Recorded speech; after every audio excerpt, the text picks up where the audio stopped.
I was gonna say, do any of you guys do you guys drink what's it called, the carbonated water, the sparkling water? Oh yeah. Is that a thing in the U.S.? Oh yeah, big time. We actually got like a little carbonator just to have because we drink a lot of sparkling water and we use that and like lime or How lemon juice. cheap can you motherfuckers get? Like, just buy carbonated water. Oh my god, I'm gonna put my normal water into carbonated. You're gonna say, oh, why? Well, because you don't have to buy the plastic. But probably the shit that makes the fucking battery of your carbonator.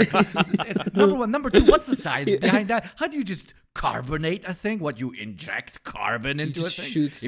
If you can shoot it into a thing, then why can't we eject it out of a thing? Why is fucking global warming a thing? If you can have a carbonator, you should be able to have a decarbonator.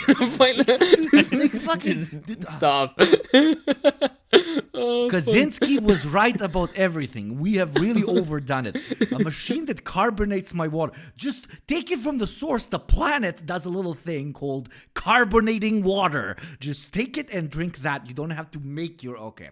Like, how free is your day that you're scrolling fucking Amazon and you're like, there's a water carbonizer here. I might as well buy a water carbonizer. It's going to make my life so much better. I wish I had so much fucking free time. Jesus. Habibi, when the water is filtered through a Brita filter, okay, it just hits different. I don't know what to tell you. When the carbon it hits different. Oh fuck. How could you drink that? It tastes like TV static. If TV static was a drink, that's what that's funny. That's an interesting. Yeah, that's funny. But like what, carbonated water? Yeah. Oh, it's good. It's the more bubbles, the better. But if my water doesn't make me cry, if it's not painful, I'm not drinking it. You fucking Americans are too far gone. I don't know what to tell you. No, I love carbonated water. We drink carbonated water here as well. I can tell a little interesting anecdote. My dad, who pretty much drinks every day, but is a very functioning alcoholic. I don't know, 10 or 15 years ago, he starts having like intense stomach pain, and he goes to the doctor and asks, can you check this out? Like, I'm not feeling all that good. And they check his stomach, and they see that there's obviously some problems with his intestines. But they ask him, do you drink a lot? He says, yeah, I tend to drink as much as any other Slav. And they say, okay, so too much. But can you please stop drinking as much booze and come back in a month and we'll see what the situation is. A month passes and he goes to the doctors again and the situation has deteriorated. They're like, dude, stop lying to us. You've been drinking? He's like, no, I have not been drinking. Turns out this dude, yes, chugs like 2 liters of alcohol a day, but also chugs like 2-3 liters of carbonated water a day. Especially what we like to drink, like spritzer, where you take rosé or white wine and then you half it with carbonated water, and it's perfect for the summer. And the reason I'm telling the story is, kids, you never know what's going to kill you. His liver was absolutely fine. Everything was absolutely fine. But drinking the insane amounts of copious carbonated water is what got to him. He stopped the carbonated water, and to this day, he is a very well-mannered, high-functioning drinkathoner. I'm sorry to break it to you. It wasn't the carbonated water that was fucking him up. that sounds like an alcoholic's excuse. I'm so sorry. No, they fixed it. He stopped drinking carbonated water. Did they really? Yeah, everything's fine. He has the liver of a 20-year-old. I'm sure. I mean, inshallah, I hope he does for your sake. I hope he lives a long and happy and healthy life. You know me. Stop selling me this fucking Muslim anti-alcohol lobby. Like it's really horrific what you people are trying to do to our favorite pastime. But we shall persevere together with our American brothers who say come and take it for their weapons. Us Slavs say come and take it for our booze. Habibi, it's okay. The booze will take you. It's fine. I don't need to do anything.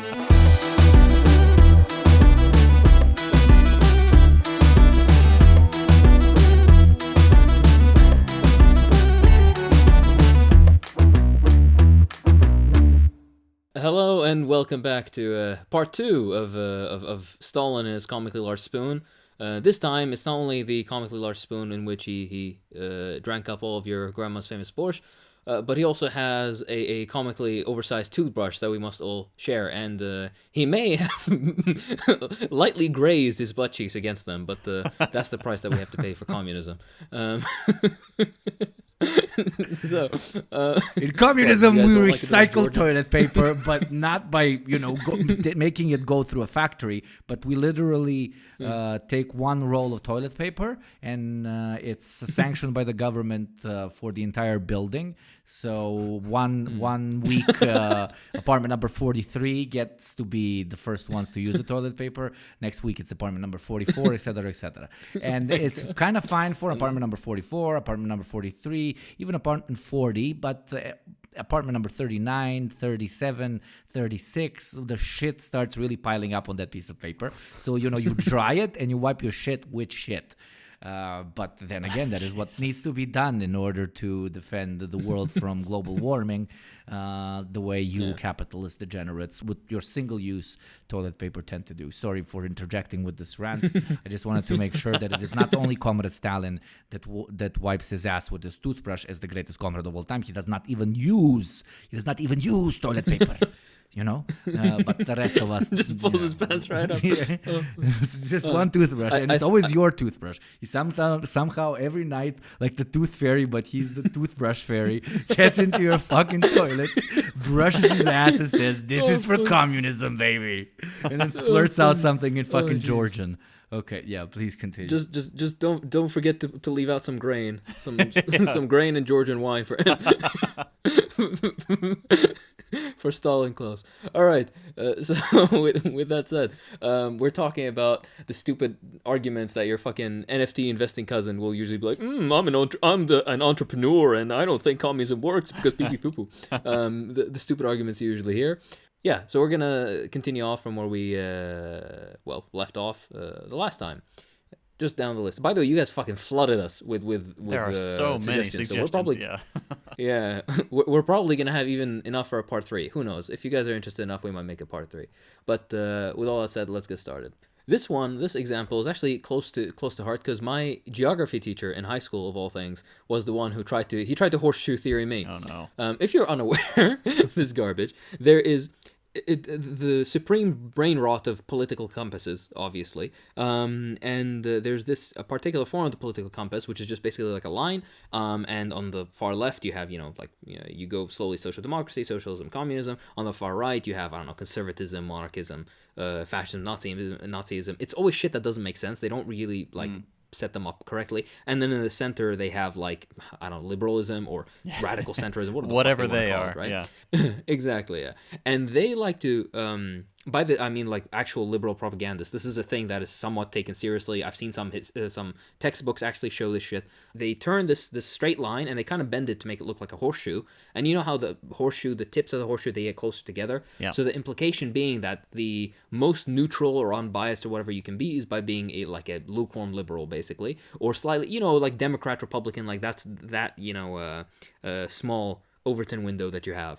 If you go anywhere further left or further right, you're actually getting closer to the opposite side. So you're a communist and you really hate fascists, but the more of left you go, the closer you get to fascism. And same thing for fascists. Oh, you're fascist, you hate communists, but the further right you go, then you get closer to communists. It's the stupidest fucking shit I've heard in my life. Yeah. And I think there's a semi-meme theory that actually has way more explanatory power, honestly and hilariously. It's called the fishhook theory. And this is basically, instead of taking that line and turning it into a horseshoe, take the right side, the far right, and turn it into a fishhook. And that's actually kind of right, because low amount, kind of right. Kind of correct. The further right you go, technically, you're very close to the center, because liberals, usually, they never overlook the quote-unquote crimes of communists, but they will gladly brush under the rug anything that fascists do, and as a result they're always willing bedfellows, but that's just a meme. Nobody actually really takes it seriously, even though it has more explanatory power than the fucking horseshoe shit. Sorry, I brambled on this one. Do you guys have anything to say? No, not really. I mean, it's incredibly stupid. I have a coworker. I I'm the director of photography for another YouTube channel, and we do some documentary shoots, every once in a while. And one of the guys I work with, bless his heart, nice guy. He's a Mayor Pete stan, if that tells you anything. But he is a proponent of horseshoe theory. Yeah, and good God, I mean, it's just the most tired, stupid thing. It's like, yeah, these two extremes are exactly the same. One of them wants to, exterminate all these ethnicities, and one of them doesn't want to do that and wants to prevent the extermination. So, yeah. What's the difference? Like, I look like I'm seeing double. Fucking.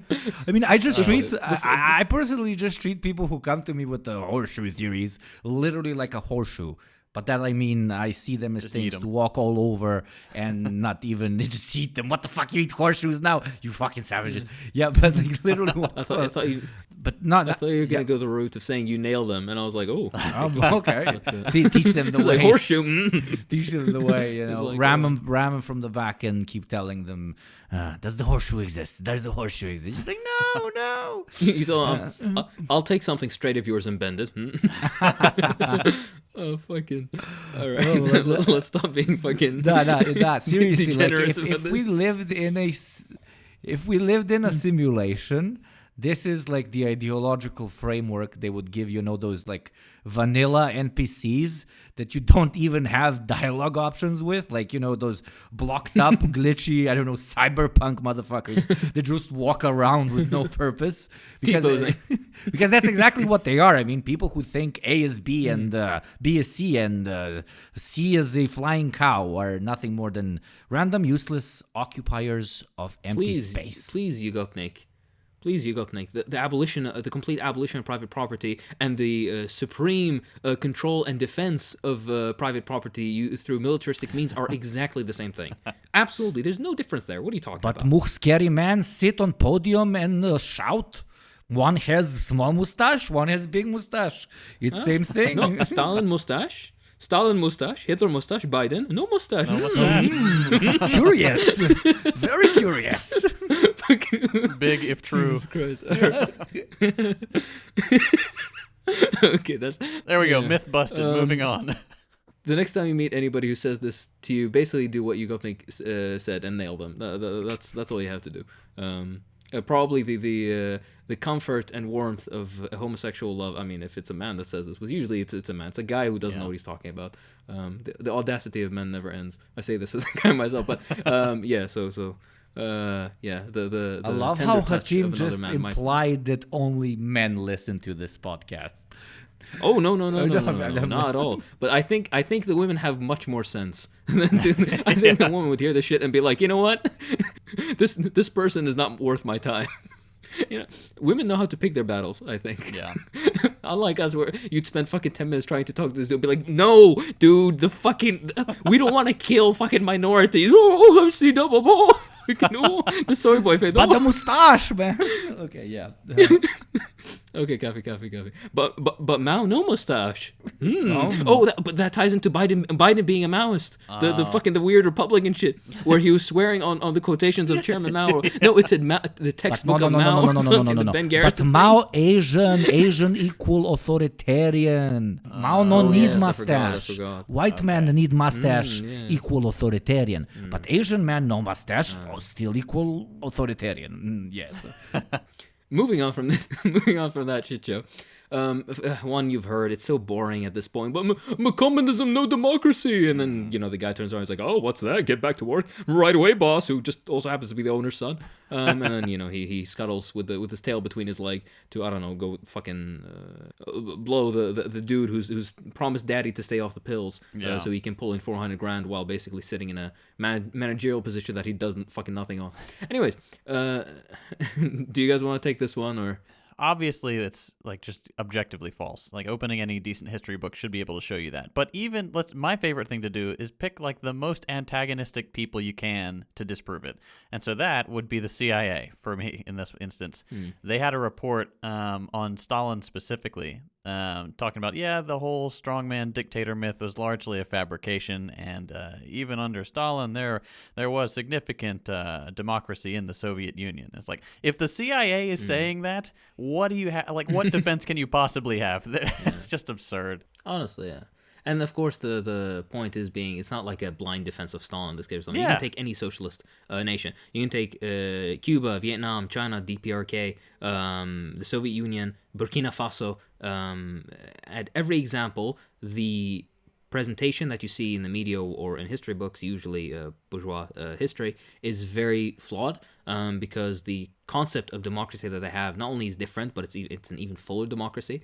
And you can always compare it, of course, to your own country, the United States, who claims to be the most democratic country on earth, the most free, the freest, and all that.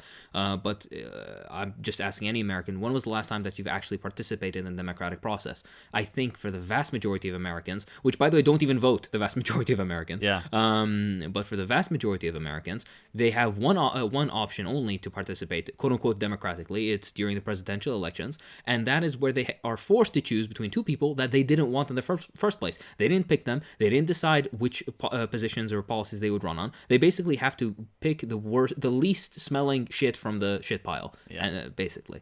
And that's not even to say all the weird criticism that you see of Soviet elections, for example, actually are much more valid for the United States. For example, they would be like, oh, there's only one name on the ballot. That happens in many small, like local, they don't call them prefectures in the United States. With the county elections, municipal elections.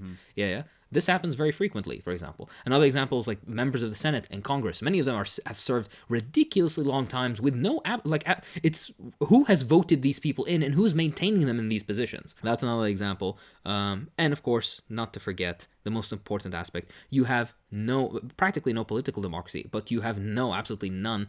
No economic democracy within the United States or any capitalist country. You have no say of what to produce, where to produce, how much to produce. You have no control of your workplace. You have no ability to fire your manager or get them in trouble if you want to. There are, just to use a comparison, there are countless examples of, for example, within the Soviet Union. By the way, again, nobody's trying to say the Soviet Union is a perfect system, but we're just trying to compare and contrast here.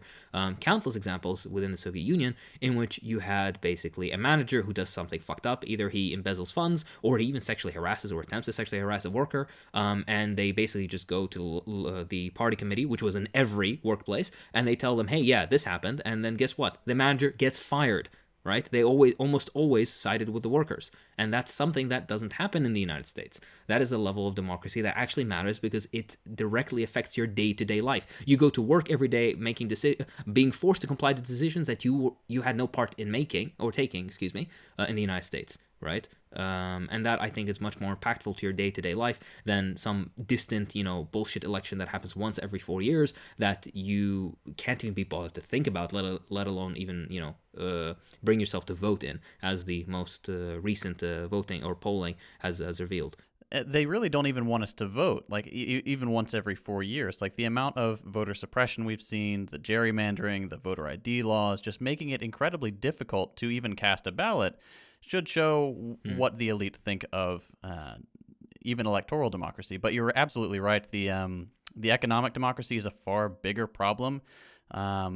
If we've seen anything with the recent wave of unionization and quitting these exploitative jobs, it's that is seen as an aberration and something to be crushed by the ruling class. Like there was an article that came out recently that said that compared this barest, tiniest glimmer of class consciousness to a virus, to a disease. Like, how do we fight this quitagion, they called it. And it's like, come on. Oh my God. It's so incredibly transparent. This reminds me of something I believe you've spoken about in one of your videos, JT, but there's this research that was done in the United States about what the American public wants policy-wise versus what American corporations and lobbying groups want, and what actually gets done, like what executive decisions get taken on a governmental level. And it's found that there's almost a one-to-one with what the corporations and lobbying groups want, and there is absolutely no concordance. There's no correlation, or practically no correlation, between what the general public of the United States wants and what the American government and its executive functions actually carry out. I can't remember the name of the site, but this is something that you can easily Google. And this is a perfect example of the fact that there is no democracy under capitalism. Sorry, go on, Yukopnik. No, exactly. I mean, what is democracy even? Usually the people that throw it around all the time are the bottom feeders of any sort of even quasi-intellectual discussion, because they heard about the word democracy back in, I don't know, first grade history class. I mean, every social model which has ever existed, from, I don't know, the first one that we know of that used the term democracy in ancient Greece, had the same democracy applied to only 5% of their population. The rest were poor or slaves or women.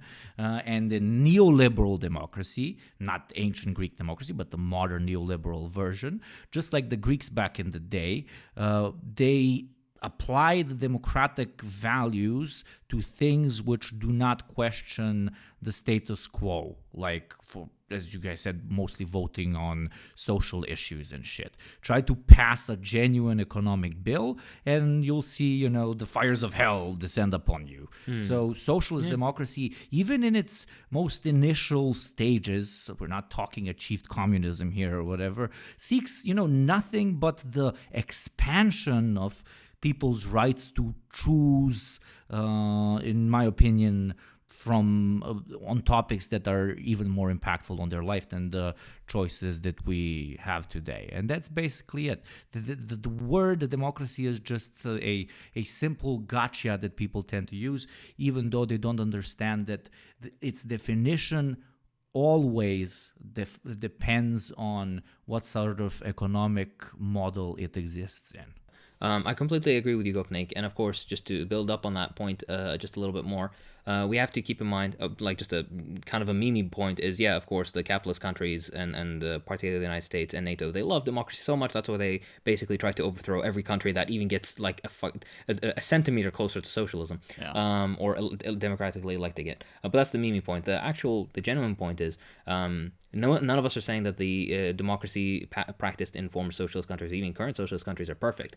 But they made genuine attempts at developing a new form of democracy that's more expansive, and they made massive strides in that field. And also, we need to remember that this is also currently an ongoing process. And one book I'd recommend on that is Cuba and Its Neighbors by Arnold August, which looks into the particular system of democracy that's happening in Cuba and how the system that they built, which I personally identify with and agree with, and think that there is potential in the future for this to be further expanded over, for example, the issues and failures of the Soviet example. Although, of course, there are many, and of course, there are their own successes. And the final point being is that you have to remember that all former socialist countries, and even modern socialist countries, have had the supreme issue of imperialism, of constant military harassment and diplomatic vilification and economic sabotage and military threats and everything to the end of it.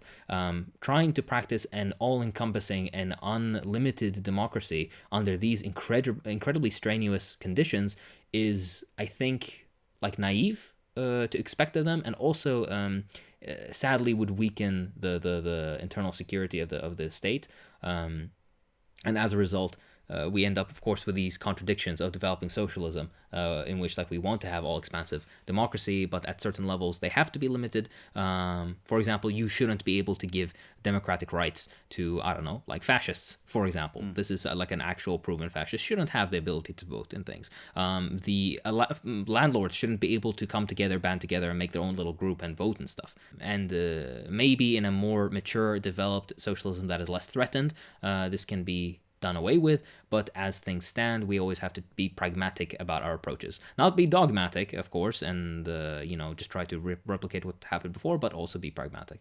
Now let's get to a more fun one. Basically, I remember this was one of the first things that I would hear about socialism, and I never really understood like the idea behind it. But let me just present it to you. So a chat comes up to you and you're talking about socialism. He's like, but under communism, you're just gonna, in the middle of the night, you're gonna get a knock on your door, and then the KGB will come and they're just gonna lick your balls. They're gonna take you into a dark alley. They're gonna lick your balls. They're gonna suck on them too. They're gonna be very kinky, and it will be very uncomfortable for you, unless you're into that. In which, well, I mean, all power to you. But what do you guys have to say about the KGB coming and licking your balls in a dark alley? Of course, it has to be in the middle. They always say knock on the door in the middle of the night. It can't be at 2 in the afternoon. It can't ever be, it's like, oh, lunchtime, right? Like a more convenient. It always has to be in the middle of the night. I mean, that is true. That will happen. So yeah. That's just the fucking. At least they're not. The I don't know SWAT why. teams I in the heard West just scream "Ligma" and hit the fucking door. Keep running. SWAT here to lick them testicles. Fuck. I just heard, for sorry, in my head, I just heard the fucking cyberpunk music. The second he says, like, oh yeah, well, yeah, that's gonna happen. But I was gonna say, this point is so stupid because number one, the weird knock on the middle of the door, blah blah. This is a weird reference to the Great Purges in the Soviet Union. This is something that is not exclusive to socialism. Number one, it's a highly extraneous. What the fuck is the word in English? Like this is an unlike. This is not something that happens frequently. That was like a. Yeah, exception. There you fuck. I'm stupid. Thank you. It's the exception to at a particularly heightened point of class struggle. There's so many reasons for that event. Whatever. But I've seen many more cases, for example, of in the United States where basically a person, a cop enters a wrong apartment and then shoots a random person sleeping in their bed. As that's happened several times. That And by the way, like. Maybe this is fucked up to say, but the people who that happened to in the USSR maybe at least would have been somewhat guilty of some crime at the very least. Yeah. No, but Like, even in the US, in you could just be. Even in an argument that they weren't, and oh my God, the KGB and the local police killed so many innocents, arrested so many innocents, put so many of them in jail, destroyed their lives because they were paranoid about X, Y, and Z. Okay, and in what prison system anywhere in the world is that not the case? In what prison system aren't millions upon millions being wrongfully indicted? This is not a discussion about an economic model or genuinely a way we organize a society, but a discussion that we are supposed to be having about prisons in general, about police in general, about how we actually end up prosecuting people who we think did something that is socially unacceptable. So it's if all of those quote unquote horrible arrests which happened, for example, in the Soviet Union, should be applied to communism as a whole and should be the victims of communism trademark, then we should also look at the victims of capitalism trademark in the country which has the largest prison population to have ever existed. And with all due respect, in the 60s, in my opinion, already a bit too late, but in the 60s in the USSR, the last gulag was closed. In the US, you literally still have prisons utilizing slave labor, and you dare sit here and talk about the authoritarian fist coming down on people's freedoms. I mean, it is, but maybe you should look up because the fist is right above you. Oh, what about us? Oh, fucking dweebs! Jesus Christ, he's such a oh my God! Literally, that's a good word to describe a fucking dweeb. Any cunt who comes up to you, he's like, oh, what? This is whataboutism. You don't know. First of all, you don't know what that term means. Number one, and number two, what's that thing that you Americans say? Don't throw rocks out of a glass house. Don't throw rocks into a. You know what the fuck I'm trying. Don't be a fucking hypocrite. If you're gonna go and try to criticize a system based on very specific conditions around prisons and whatever, you should first do that, number one, to the country with the largest prison population, number two, the country with the largest unfairly imprisoned population, incarcerated population, with the vast majority of them being minorities, that are unfairly imprisoned. And number three, of course, you should look at the currently ongoing. Why do you care about some fucking system of prisons that was closed down almost more than half a century ago? Why don't you look at the shit that's literally ongoing as we speak right now? Yeah, that's but they not don't care. whataboutism at all. Like, it's saying in this country the that ICE was under the camps boot of are not an imperialism, indictment. closed it. Yeah, exactly. Yeah, I was gonna say the ICE camps are not an indictment of capitalism. Apparently, the ICE camps aren't, but the gulags are an indictment of socialism. This is such a stupid and myopic point. It's ideologically weak, and it's the type of argument that somebody makes when they don't really know what the fuck they're talking about. That's just as simple as it is. By the way, if you really give a shit, all the other arguments in our list. Pretty much, yeah. If you care about this, relevant books, read The New Jim Crow about American prison systems. If you care about Soviet Soviet prison systems, then you can read J.R. Getty's work. He's written quite a bit about that. These people listen to podcasts. They do not read. Trust me. Yeah, well, okay, you know. No, you're gonna I see love this part. No, you definitely should recommend the books. I wasn't fucking with you. No, I was no, just for sure. fucking with our No, no, no. listeners. Yeah. But I'm just gonna say I do it for the one guy because I know, like, just because you said that, one guy's gonna be like, but no, it's From okay. Wisconsin. I like the reading From suggestion. Wisconsin. Yeah, the guy from Wisconsin, and Habibi, I'll give you a very tight hug. I might even lick your balls just a little bit. All right, I'm sorry, that was uncalled for. But hey, KGB, I don't know what to tell you. They recruited me, and now I'm professional. Anyways, are we okay with that point? This one is one I don't want to comment on. This is something I want to hear JT and Yugopnik's opinions on solely. Ooh. This is something that we've heard also recently, I guess, on the left. Communism is about envy. You're just jealous of the rich people. Your analysis isn't actually based on your materialist values or ideological positioning. You're just jealous. It's just part of envy. Yes, now imagine me wearing a dress and having pressed on fingers and had my hair done professionally and a film set and I don't know, something about okay, I'm gonna stop. People get it. Yeah. I mean, it goes into envy from like different philosophers' perspectives, etc. And half of the video is relatively good, and then for some reason, in the like 75th percentile of the video, just a left literally turn. Nobody called for this. She just goes on and is like, communists tend to be very envious, and they are overzealous, and every time they tried it, it went shitty. It's like you can't believe what you're listening to. It's very disappointing. All right, well, I don't know about you guys, but just to start things off, I don't think I've ever met a communist or any socialist adjacent person who has ever expressed desire to be a CEO of any sort. Yeah. It's always, and I guess you would say that, abject hatred of CEOs is a form of envy, but I really genuinely don't think that's even close to correct. I mean, Yeah. To use a personal example, I'm doing fine. Like, I'm a YouTuber. I've got over 1 million subscribers. I'm doing all right. I don't feel the need to be envious of anything. It's not my communism is not based on any feeling like I've been cheated or that I deserve more money or anything like that. It's because I can look around and see that it's the way forward. It's what we need to do. It is morally correct. It is the way history needs to go in order for human beings to survive.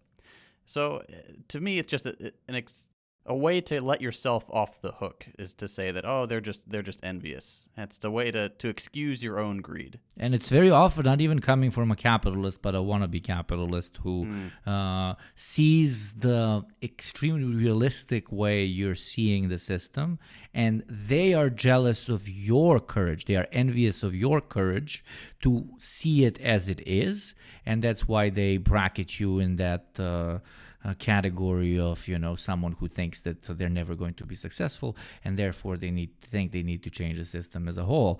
But with all due respect, we literally wouldn't have our ideology if it wasn't financed and in part literally created by an English oligarch called Engels, who saw the world rising up around him for what it was: pathetically unproductive, inhuman, and most importantly, a waste of human potential. And together with Marx, they created what they created. Do you think that gentleman was envious? No, he wasn't. And yes, there's plenty of wealthy communists that exist out there, and there's plenty of communists that do not see wealth gathering as something that they need to do or that they want to do. But the only people who react instinctively to someone who wants to make the world into at least a smidge of a more just place by calling them jealous or envious or incapable is at the end of the day mostly doing the self-reporting, which is pure fucking impotence. Just a side note, because I know somebody's gonna fucking Yugopnik said English oligarch. I know Yugopnik knows that Engels was German, but he worked in England for the. Oh Jesus! Did I say English? Blah, blah. Oh, I'm so sorry. Yeah. But I know you know that he's German. But just in case anybody's like, oh, he's. That was a lapse. Anyways, did I really say English? You're not wrong. He worked in England, so you're not wrong. But Yugopnik is envious of people who know where countries are. Anyways, just a side note. Also, by the way, I love the complete lack of a materialist analysis. Oh, you're not a communist, like a Marxist, because you experienced your material conditions have risen to these ideas that you have. No. You're a Marxist because envy. Just a completely idealistic notion, usually individualized without any explanatory power. Exactly right. And it's completely stupid. And then you're doing well. Like you start making some money, right? And then you're a champagne socialist piece of shit who can't even follow his own ideals. It's the dumbest. It's arguably one of the dumbest ones in the list, in my opinion. Sorry for interrupting you. No, it's perfectly fine. But this is something you do here, so it needs to be addressed.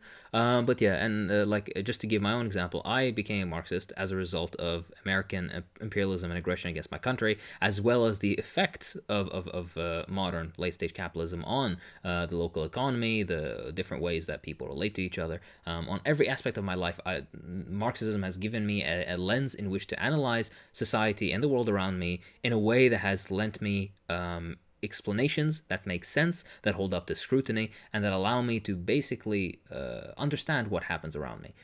No, envy didn't factor into any of this. The vast majority of Marxists right. You're just jealous of their lawns, man, because they can't grow in a fucking please, desert.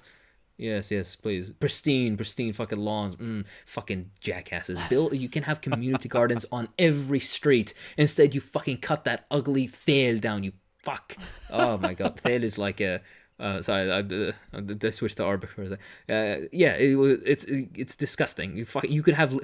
Can you imagine? You can have fucking melons just growing, right? The U.S. can grow. Of course, the U.S. can grow melons. Yeah. You guys have practically every type of climate. But yeah, you could every different part of the U.S. Everybody who has a suburban home has a fucking garden outside, and they can have community gardens. And hey, can you imagine that? Basically, you can use part of the stuff that you grow to feed your own family, and there'd be quite a bit of food left over, and maybe that could be used with appropriate community drives to help those who are homeless or less fortunate, and maybe this can be used for a basis of a fucking social movement. Fuck God, the American left disappoints me so much.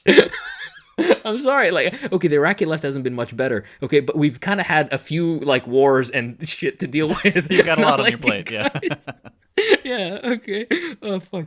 Yeah. Anyway, sorry for the side tangent. But yeah, exactly right. The vast majority, TLDR point, vast majority of socialist Marxists that at least I know, and I'm sure just overall, they want everybody to be fed, housed, educated, not be forced into undignified labor, not be forced to be humiliated in jobs that they might not want to be in, or maybe things that is uncomfortable for them, whatever it may be. There are many women around the world, third world, who are trafficked into sex work, even though they might not want it. There are many people who work 1, 2, 3 jobs and don't have time to spend with their families and with their kids because they have to focus on just trying to get some food on the table. This is not a way that I want people to live, and that's why I'm a Marxist. And people, social democracy, blah, blah, blah. Social democracy lives off of the blood of the third world, and that's why that's not an answer either. So yeah, just TLDR, it's such a stupid fucking point. Yeah. I guess that's it. Anything else to add? Nope. Myth busted. Moving on. The next argument, I think everybody's heard this, but communists, you communists, you just a bunch of white college students. All right. Actually, no. This is a point we'll get to later because I want to split this up. The one point is communists, they don't work hard. You're just a bunch of lazy parasites. Fucking, why don't you take ivermectin, please? You're just a bunch of parasites. You're a bunch of you're just a bunch of lazy parasites. You don't want to work hard. You just want to. Yeah, sorry. You want to interject? No. Who am I to argue this? I mean, I am trying to make podcasting into a career. So I guess. Okay, fuck off. They got me here. They got me there. Dude, fuck you. If Communism debunked. Schedule, shut up. How you do communism, but you do podcast. Literally destroyed. I do the pee-pee on your microphone. Okay, whatever. Fucking stupid point. Yeah, this is a vast majority of Marxists I know are very hardworking people. This is pointless. Vast majority of Marxists historically have been people who would organize in unions, organize in workplaces, and even if you're a fucking white collar worker and you're a Marxist, it doesn't negate the fact your hard work. They seem to think It's a that there's working class correlation. The hard- movement. How the fuck are you not a Yeah. hard worker? It's in the fucking name. They seem to think there's a correlation. The harder you work, the less communist you are, or something. Yeah. It's so fucking stupid. All right. And the people who say this stuff, the people who say that all communists are lazy, parasites, whatever, those are the same people who have lived their cushy suburban life and haven't applied for a job since like 1987. Like, I know there are plenty of suburban moms who sit and watch Fox News and get terrified of everything that just accept those talking points without any kind of scrutiny. Like, what do you do? What work do you perform? Exactly. And meanwhile, these people live in a hyper-capitalist society where just to survive, just to keep the electricity on, you've got to work multiple jobs. You have to take on this excruciatingly alienating labor that our parents would not have accepted. Our grandparents would not have accepted. Yeah. They would have burned the place down. It's absurd. Especially for the level of education people have nowadays as well. Yeah. In the United States, you can have a master's degree and get fucked, have nothing. Yeah. Like that's still, oh my god. But sorry to just interject for a moment, but I hate this argument because again, it ties into another one we'll get to in a sec. But the idea that you communists are all lazy. The vast majority of communists that exist in the third world. They're in China, they're in India, they're in Vietnam, in the Philippines, in Africa and Latin America, where imperialism is at its harshest, where capitalists are their most ferocious, where working hours are the longest, and safety, like all the worst aspects of capitalism are in the third world, and that's where you find the most Marxists. The ones who have to work the longest, the ones who have to eat fucking shit, have no, what's it called? No healthcare, no guaranteed, no benefits at all, no welfare state, nothing.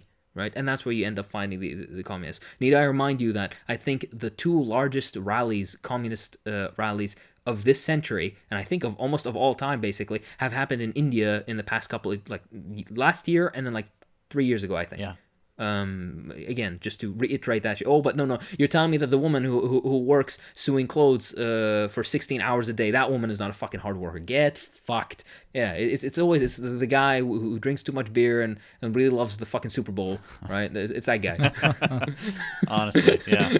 I can imagine oh god, they look they're all red. They're very white and they're all fucking red in the face. They're always just slightly sweaty, and they have something semi-racist to say about minorities. They drive by what they lovingly refer to as the inner city, whatever that's supposed to fucking mean, and then they always lock their doors because a minority walk. White people will go to fucking space, but will lock their doors. I'm sorry.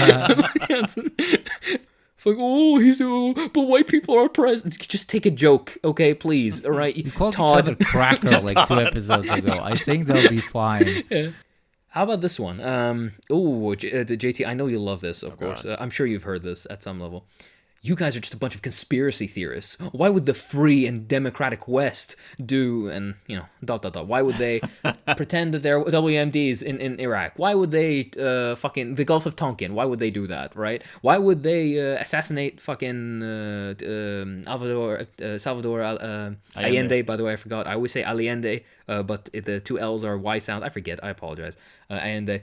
Why would they do that? Please, okay, you guys are a bunch of conspiracy theorists. Yeah, I guess they got us there. Yeah, that's also true. Man, these are a lot of good arguments. They are. I mean, it's so difficult to see any consequences, for example, of imperialism.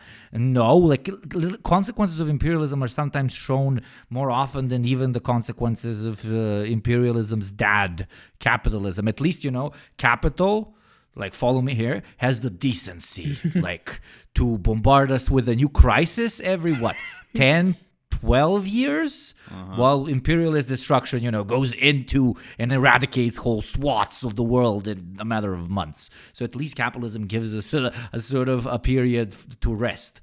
But it is. Not on a serious note, it is. I understand them. It is extremely difficult to put the comprehension of war and like foreign occupation into the head of, now we're gonna shit on them again, I apologize, but of a white American, because they never had to experience it on their own land.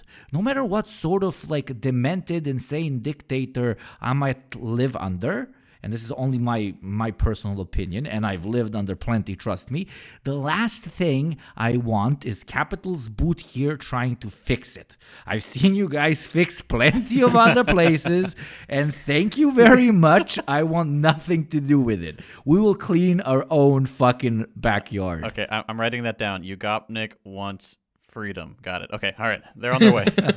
Well, so this reminds me. This is kind of, I guess, semi-related. But when you mentioned about how that they with intervention and whatever, and that white Americans haven't actually experienced this, there's something so surreal about American interventions. I'm gonna give an example of my own life. I remember when the invasion first happened. This was in like 2000, early 2004, and I remember basically I was just chilling outside my home, and I saw like there was a bunch of like American soldiers coming, and a tank comes across basically, and the tank basically like just stops, like I guess they park it or whatever in front of my house basically. Jesus. And yeah, and outside the top, the thing like where the soldiers can come out, this black guy comes out, and he just like has a lollipop with him, and he's just minding his business, fucking sucking on this lollipop. And I remember I made eye contact with him, and he made eye contact with me.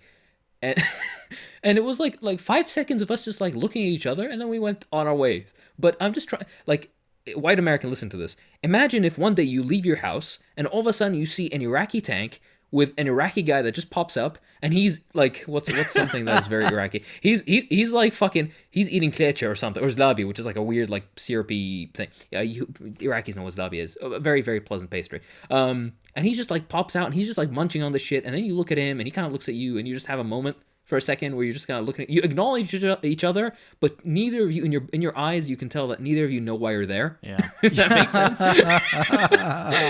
and then he just goes on his way. Imagine that. Imagine that for a second, how weird that sensation is. And then you have the gall to come at me and be like, oh, conspiracy theorist. Fuck you. Yeah. That's interesting you bring that up, because we live, I guess, close enough to a military base where some of their aircraft come over fairly frequently. And the Chinooks, the dual rotor helicopters, they fly over my house a lot, and they're massive. And I'm just thinking to myself, like, I can't even imagine what it would be like to have 5 of those things land in my town, and a bunch of dudes with guns get out. And it's just, I think that experience is just so beyond the comprehension of the average American that they hear these things and they're like, no, that can't be right. You guys are just making this stuff up. You're just trying to make America look bad. But it's just, we're so isolated. We've never really been honestly threatened that much, except when our own president almost, caused nuclear Armageddon. But but it's I think that's really what it boils down to, is like, yeah, the stuff's covered on the news, like, oh, we're at war, quote unquote, at war with Iraq now, or Afghanistan, or wherever. But it's never really presented to the American people in a way that they can understand why it's actually happening. So I think it's just something going on over there. Yeah, exactly. Right? Yeah, it's not at home. It's over there. And by the way, just a thing, like if you just read into your own history, just simple American history, they don't even try to hide this stuff. COINTELPRO is common knowledge, for example, right? These aren't conspiracy theories, and the vast majority, unlike the far right, which has fucking weird, like, oh, they're lizards, they're living in my asshole, or whatever the fuck they think, right? Right? This weird shit, right? We have stuff that's very benign and boring and requires so much reading, and it takes a lot of time to actually get an understanding out of it, because it's so fucking boring, right? It's like, it's not something explosive like, oh, the Jews are behind it. Oh, no, it's like, okay, so like reduced oil prices kind of affected the currency valuation of the United States, so they kind of needed to secure the value of the fucking dollar, and the petrodollar, which was gonna be made by Iraq, would have fucking influenced the value of the dollar in trading of oil. So then they invade, and also they could have privatized the oil fields, which is what they want to do for a couple of decades regardless. Like, the fucking explanation is, it's a lecture. You fall asleep. Yeah. Right? It's not Yeah, secret, I forbidden knowledge like conspiracy theories typically are. It's just it's dry. It's a little dull. It takes a little bit of effort to get through it, and that's why it seems like a conspiracy, because nobody wants to do it. Yeah, exactly. I wish it was like, oh, fucking Hillary Clinton farted in every fucking it's soy milk fucking carton, and that's why they voted Biden in. I wish we had that. We don't. I'm sorry. The only thing that we have that even comes close is Pol Pot's weird glasses thing. That's it. Maybe what's his name? His name is fucking the Argentinian Marxist, the one that wants the aliens and the nukes, and the dolphins. Fuck. I don't know this one. Oh my god, I cannot believe I'm forgetting this. Oh Jesus Christ. Who the fuck are you talking about? Dolphins? La hawla wa quwwata illa billah. Fuck. Hold on. Poseidism. Oh, Fuck. that. How did I forget? Poseidus. class. Yeah. Fuck. I'm so sorry. I can't believe I fucking forgot that. I mean, it's not even a real fucking trend. It's a meme. I just but know yeah, about like the that's. nukes thing with the Posadist. Oh no, there's aliens and dolphins. I promise. Oh, Oh, nice. right on. It's literally you know that song, the edit of the "You Didn't Have to Cut Me Off" and the fucking images that they show. That's Poseidism. Anyways, oh Jesus Christ. But yeah, so that's I mean, I guess that's it. That covers that fucking thing. I think we satisfied. somewhere in there we answered it. Yeah.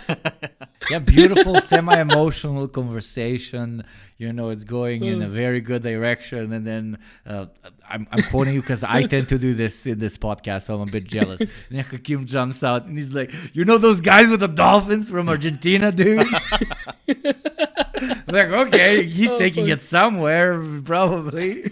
Oh, I love it. All right, so that's the conspiracy thing over. There's another one which is so fucking boring, and I'll let you help me take this one. Socialism was unpopular everywhere it was tried. Just ask the people who live there. You help me, please ask the Yugoslavs. Ask the Yugoslavs.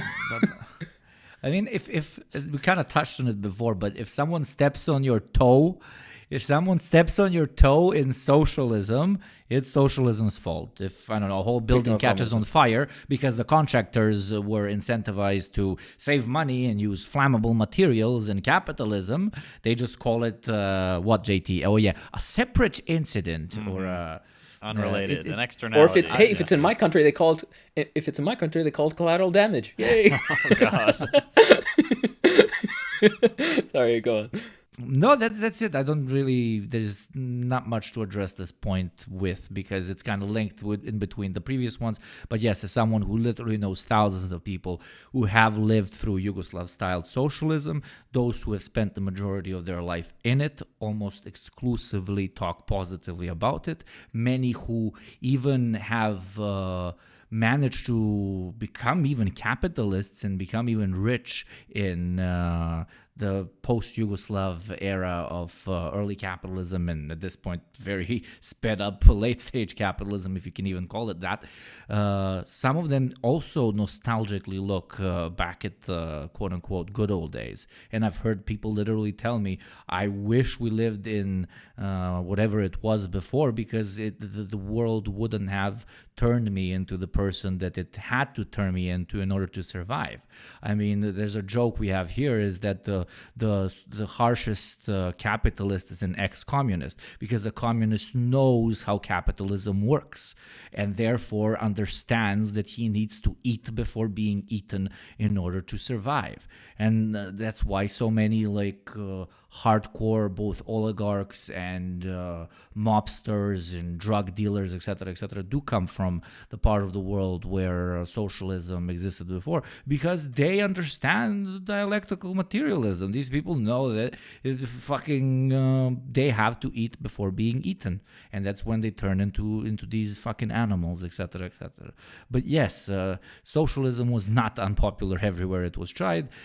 Almost every listener, I believe, of ours has seen all of those maps, both in the Soviet Union, in Yugoslavia, etc., where we very eloquently and directly see from Western sources that usually it goes between 60 to 80%, depending on the region and usually how wealthy the region is, that we're against the destruction and the abolishment of the previous economic model. So this, in general, is a very tired point. Yes, and also just a side point, just to add to it, almost every single instance of the dissolution of socialism, like in the Eastern Bloc, in the Soviet Union, and otherwise, where they did polling and they asked them what they want, the vast majority of people did not want a free market economy. They want to keep the socialist command system, but they thought that they could have both. They could have the security of socialism as well as the complete abundance of market abundance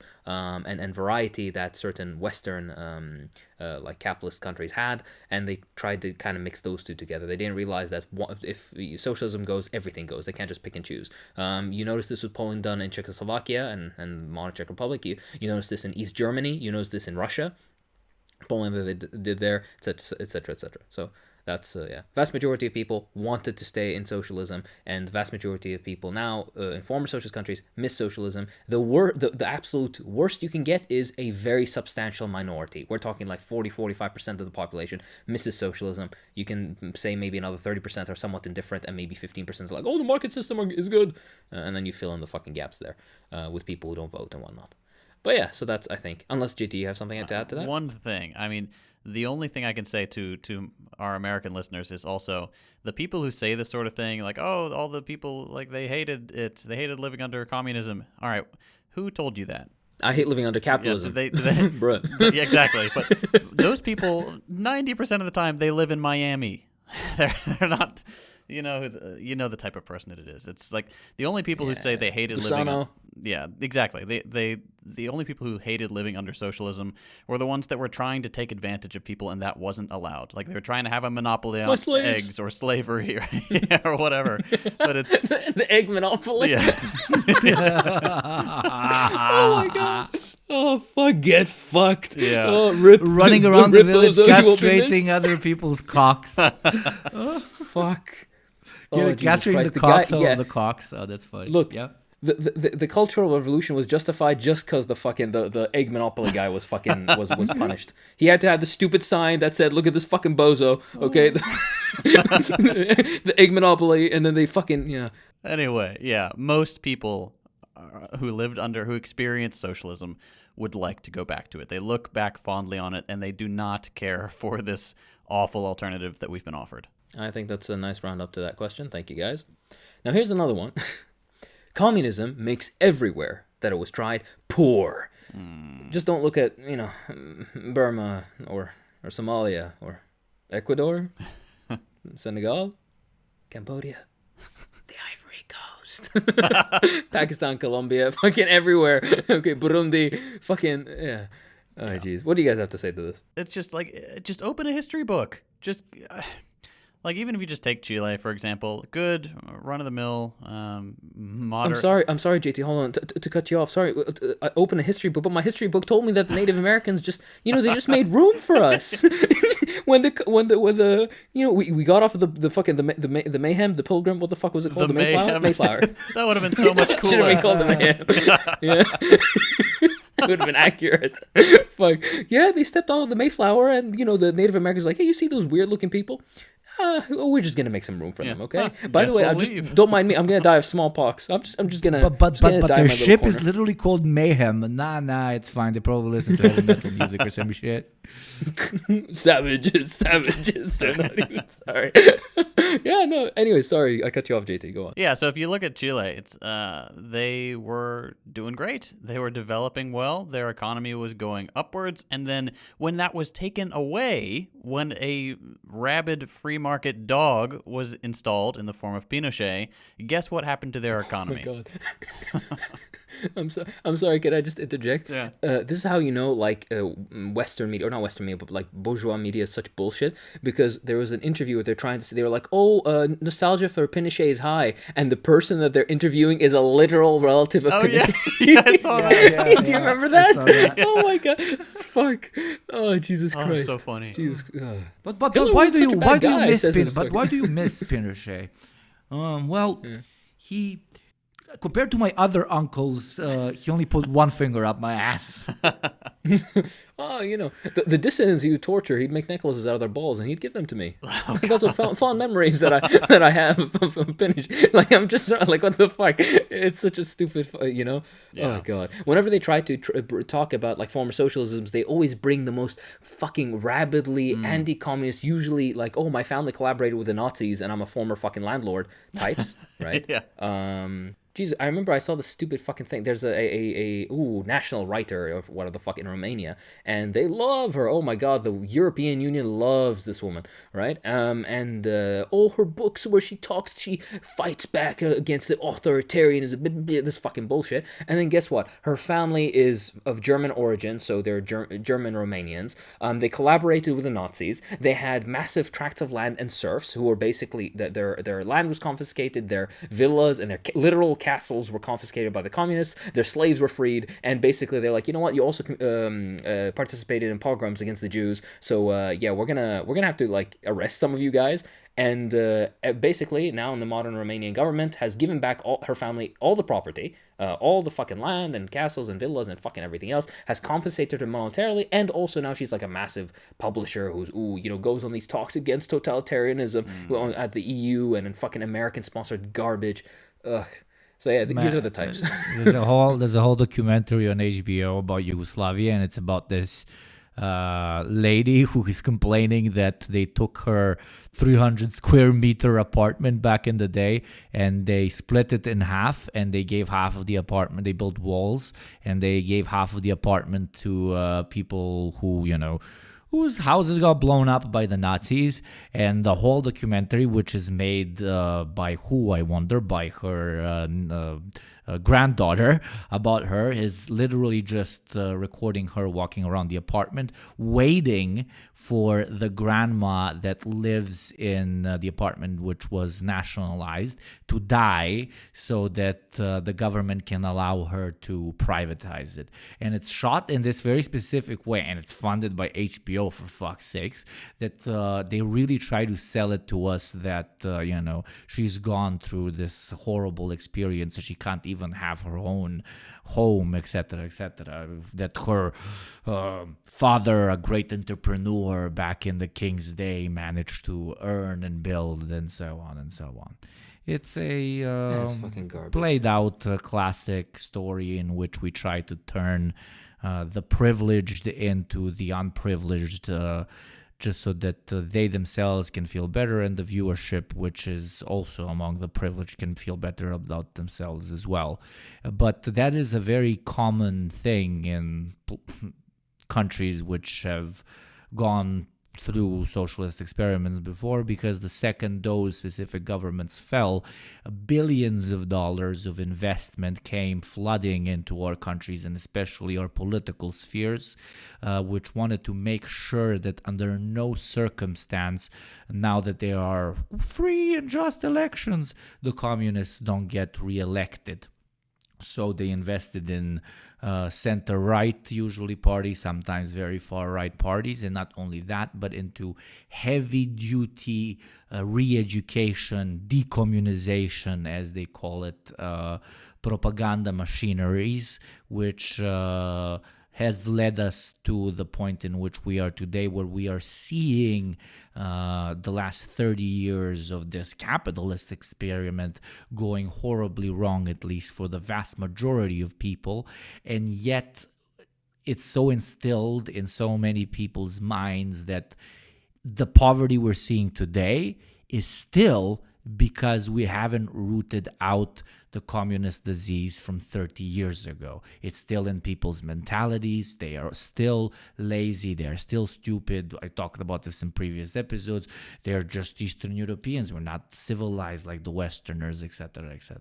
So when people say communism makes everywhere poor, it does when it leaves. Yeah, basically.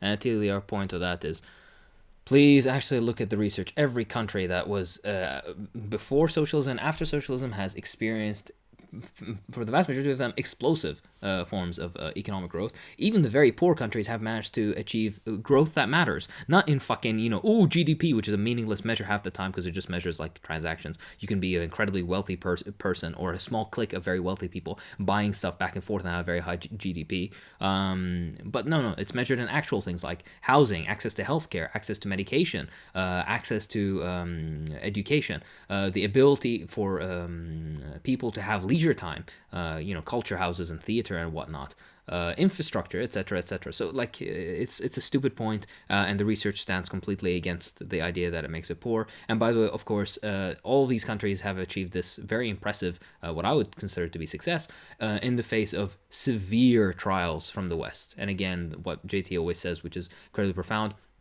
if socialism always fails, then why not just let it fail? Why do they forcibly try to, do their darndest, as you Americans say, to forcibly make it fail, right?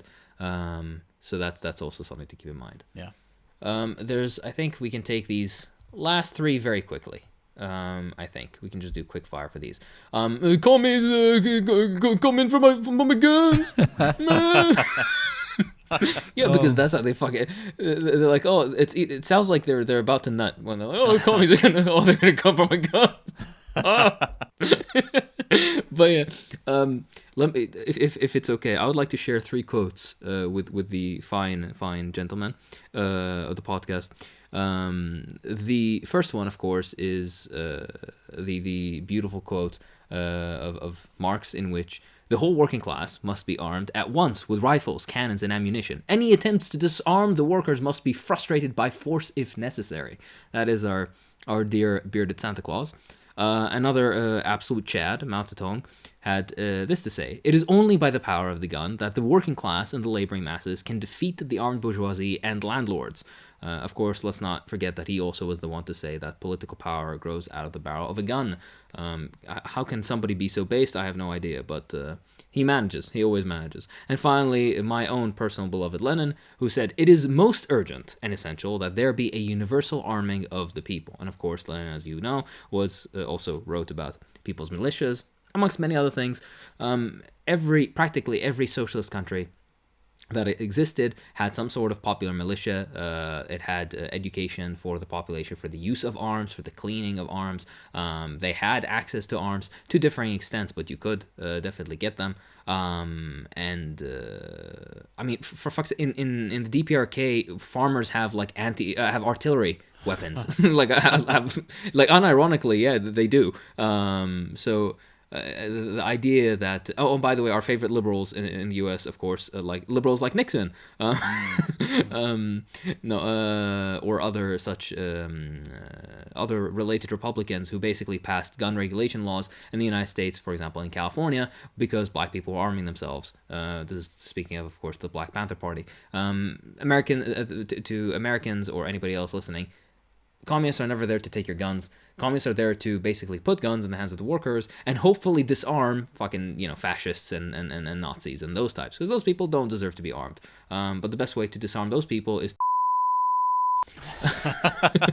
I mean, I can give you a fourth quote, but by an equally impressive communist myself, which is I own a gun. I actually own 2 legally, and ain't even Marx himself who's gonna take it away from me, baby. Here in Texas, you do hear that sentiment a lot. If I'm out driving, it's very uncommon if I don't see a sticker that says "come and take it" or something similar to that. People they do seem to think that, communists want to take your guns. But I think that's largely because they can't tell the difference between communism and the liberals who do want to take your guns. Like, the liberals are all about that. Even Beto O'Rourke, who is running for Texas, actually just got a fundraising text from Team Beto, and I just sent them the screenshot of that cringe post he made today about Abbott's a socialist as a response. No, the communists don't want to take your guns. I mean, if you find a communist in Texas, they probably have their own guns. It's the liberals that want to do that. We're not friends of the liberals. I was going to share a tidbit from my life, but just the Iraqi Arab, what do you guys think? What do you think his opinions are? I don't need to add anything. Oh, fuck. Moving on. This is my favorite one, because I get this all the time, which I like. There's a lot of irony here, but it's this: commies only exist as white upper middle class university students. The real world will turn you into no, please, okay, JT, you need to listen. The real world will turn you into a red-blooded, full American with, of course, the aforementioned erectile dysfunction that comes with being a full-blooded red. What do you guys say? Red, white, and blue. Yeah. Fucking. Oh, Jesus Christ! Oh, my fucking my blood is white and my cum is red. Whatever you. Fuck. I don't know where the and the thin blue line or where the fuck that's the blue. And your eagle only has one head. Like all the cool eagles have two heads. Albania, Serbia. I don't know, the Empire from random science fiction book. You guys just one head. So what would you guys say to the American with erectile dysfunction? That we're all white upper middle class university students. Well, I mean, 1 out of 3. Yeah, I mean 1 out of 3 is white. Yeah. That's about it. Yeah, exactly. Nothing else. Yeah. I mean, like Hakeem mentioned earlier, it's the vast majority of communists around the world are not in the United States or any associated imperial core country.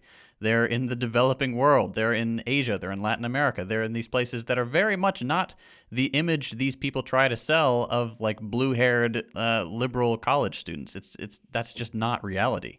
I think this is what you need to do, okay? The next time you get one of these weirdos, okay, with the aforementioned erectile dysfunction, I can't stress that point enough, who comes to you and is like, hey, yeah, all our white upper middle class university students, this is what you do. You get real close, all right? You get real close to their ear, and you can maybe just like a little smooch, and you just whisper, hey, did you know that there's 90 million Communist Party members in China? And then you make out with them. Because then that'll fix their erectile dysfunction, probably. But China, no communists. sorry. They're not communists. They're forced into this party by everybody. That means eat shit in Arabic, okay?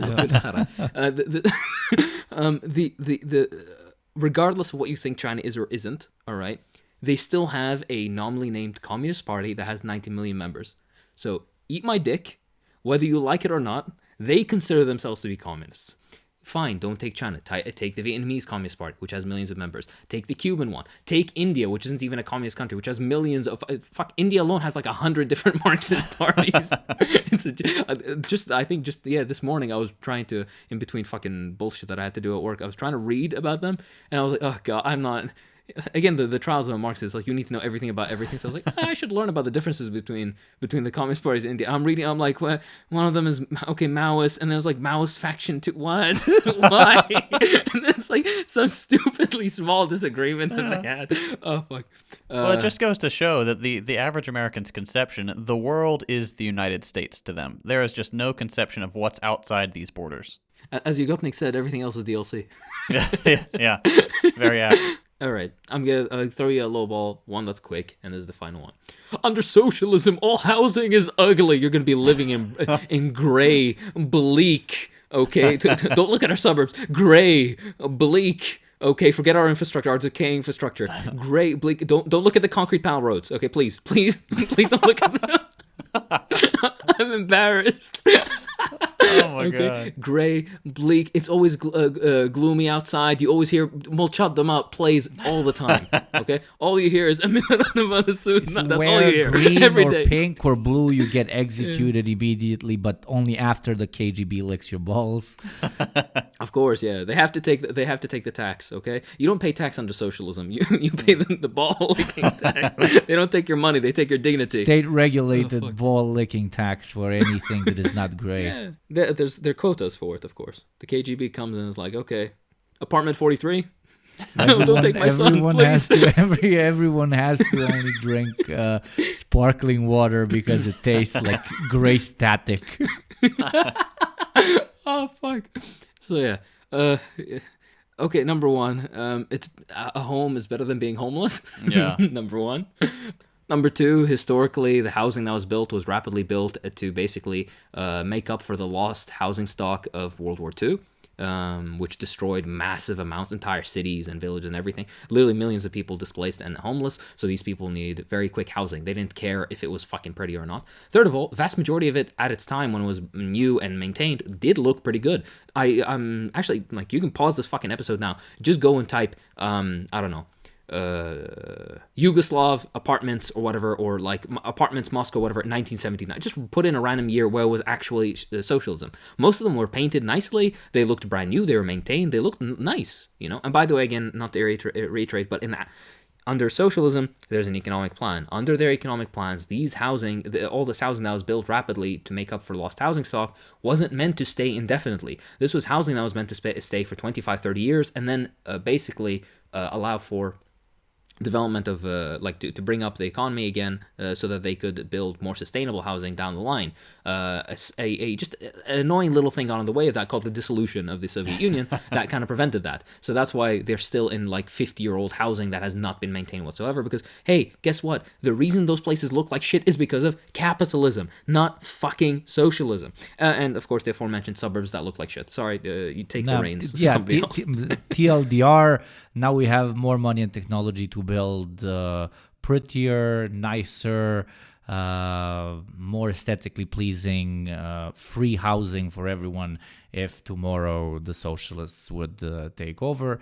And secondly, me as someone who has grown up in one of those horrible gray buildings and who now lives in a brand new building, I can tell you my heating bill was much better back then because they used actual fucking cement. The building I live in right now has been built for profit, and all of the apartments are being given for rent. So the guy building it wasn't building it for himself.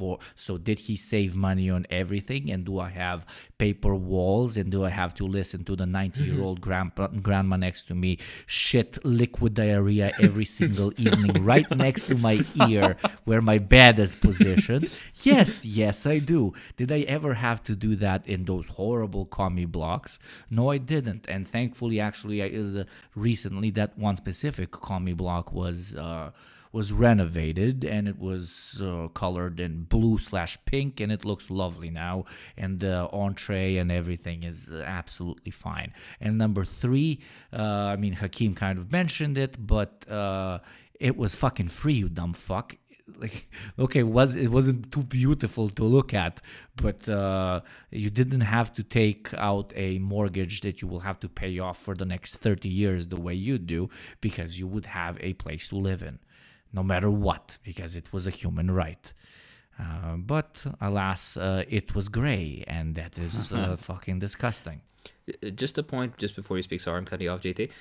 Of course, you also need to realize, whenever you see those pictures nowadays, remember they're really dilapidated buildings and whatnot, but the people who lost these photos, they really do want to kind of push into the weird doomer aspect of it, so they use the filters and whatnot. You see this with like photography of the DPRK a lot as well, where they'll just try to take pictures and they'll put on shitty filters to try to make it as drab as possible. It's like the fucking yellow tint when you go to Mexico. It's this shit. They're trying to sell you an image, right? It's not actually what it looks like. Yeah. But we've spoken extensively. JT, you want to say something? Yeah, well, I was going to say, these are all, pretty good arguments, guys. Not bad work. But really, you're forgetting the most important thing. If you want to talk about gray, soulless, pathetic buildings, look what they're doing to my McDonald's, to my Wendy's, to my Taco Bell. Have you seen what they're doing to my Taco Bell? Oh, all right. Which way, Western man? Do you want to go to these friggin' the little lifeless modern box-looking things, or can we get some of those nice like green and blue swirls back, please? Come on. Where's the life? Where's the joy? Oh fuck. This is an experience I'm very glad that I don't connect with. No, they're just trying to update these fast food joints to look like more modern and chic and stuff, and try to convince you that they're selling quality food, but they used to all be fun and happy and joyful, and now they're just all, cookie cutter, pseudo modern, apartment-looking weird things. It's pathetic. The one defining staple of American culture, which is the fast food train restaurant, has also now been lost to the eternal pursuits of the market. This is what they took from you, white man. This is what, the Happy Meal is what they Return. took away from you. Return. Us communists guarantee you free, readily available chains of fast food, which will be very, very colorful. Just come to our side, please. Yo, that's a winning argument. That's gonna get us somewhere. And with all this said, that was, I think, part 2 of Communism is when no food. This time it's Communism when no toothbrush. Remember, Stalin has used the comically sized toothbrush. He rubbed his ass cheeks, his pleasant Georgian ass cheeks on it. I was gonna say the fucking, oh my god, the one communal blanket. We'll talk about that next time. Anyways, if you guys like this, let us know, and then might make a part 3 because we have a lot of shit left. You guys sent quite a few, and you can send more if you like. But that's about it. Don't forget to report to your local CBT station. All right. The party demands cock and ball torture, and the quotas need to be met. Okay. With all that said, have a lovely time. This has been Hakeem. I'm JT. And I'm Ugopnik. Don't let the KGB lick your balls.